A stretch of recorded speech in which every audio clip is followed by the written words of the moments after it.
Episode 9 is a film often described as a movie that will have a lot of Jedi and Sith lore inserted by writer and director J.J. Abrams himself. This is Mike Zero. If you guys are new to the channel, do make sure to subscribe to see future Star Wars content. Now, one thing I will say that I am really looking forward to seeing in this movie is exactly how J.J. Abrams is going to utilize both Jedi and Sith lore, and exactly how it will all be done in order to move the characters of Rey and Kylo Ren forward in this story that's going to be a very complex plot for Episode 9. Now, these past couple of weeks or so, we've been learning a whole lot more about this film when it comes to some of the set leaks, the set designs, the concept art and storyboard descriptions, etc. One of which has all to do with, of course, the Forbidden Jedi and Rey. Specifically, a description of Rey walking through a tunnel in the Lost City that leads to a Sith location. It's described that Rey comes across two large statues that are dubbed the Forbidden Jedi. It's described that these statues are based on two ancient Jedi that were banned from the Ancient Order that transitioned into Sith. It's described that these are the first pair of Jedi to turn to the dark side.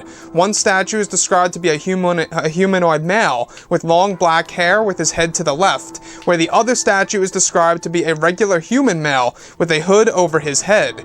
It's described that these statues were placed in the Sith area of the city to use as an example that Jedi can turn to the dark side and that they can become vulnerable. So I want to go over a couple of parts about this. Like I say, the Lost City is sounding amazing. I cannot wait to see exactly what kind of Jedi and Sith lore we are also going to see on top of all of this, such as the first Jedi, the first Sith, and the Forbidden Jedi. So the Forbidden Jedi, plural of course, these two pair of statues are being used as an example in the Sith area of the Forbidden area in the Forbidden City, or the actual Lost City I should say, for the Forbidden Jedi, that's being used as an example by the ancient Sith that the Jedi can turn to the dark side. And what's really intriguing about this is that the Forbidden Jedi are actually the first pair of Jedi to have ever turned to the dark side of the Force. Now, I'm not quite sure if this was explored in Legends. I can't quite remember. If you guys remember, you can let me know below in the comments. But I believe it was explored in Legends of exactly who turned to the dark side for the very first time. The very first Jedi that turned to the dark side. I believe it was explored in the EU, if I'm not mistaken. So the Lost City, we can see that it's going to be primarily used in order to explore a lot of Jedi and Sith lore. In fact, you guys may have seen that interview of J.J. Abrams just the other day where the interviewer was asking him about what to expect about Jedi and Sith related stuff, and he completely dodged the answer. You know, he cannot wait to show us exactly what's in store for this movie and exactly how it's going to move the characters of Rey and Kylo Ren forward in this film. So that's one thing that I do like about Episode 9, is that it's really inserting a lot of the lore aspect of Star Wars, an aspect of this franchise that I believe needs to be explored in this movie, since it is something that was put to the wayside in The Last Jedi.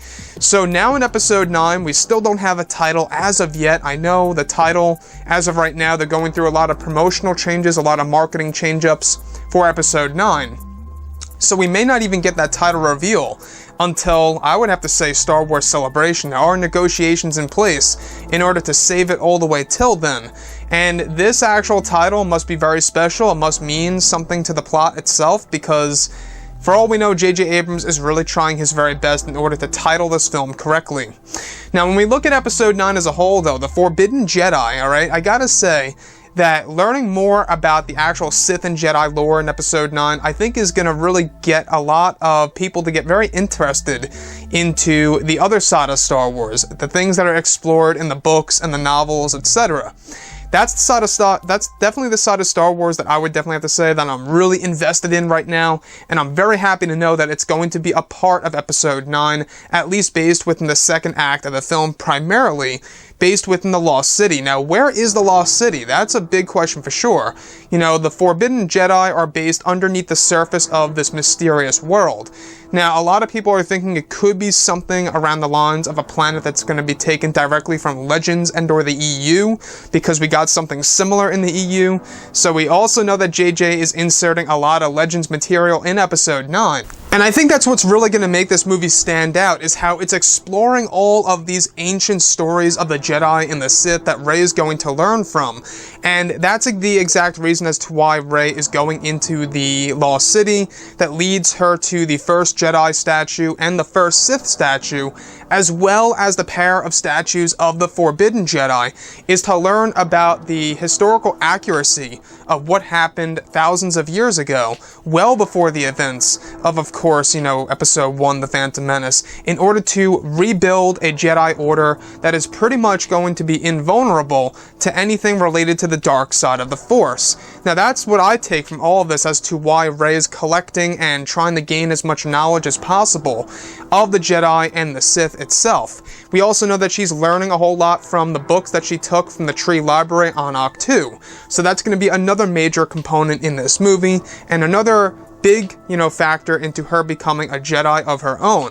But anyways, guys, drop a comment below. Let me know what you think about all of this in the comments. And if you guys did enjoy the content for today, do make sure to drop a thumbs up on this video to support the channel. I thank you all so very much for the kind support, and I'll catch you guys next time.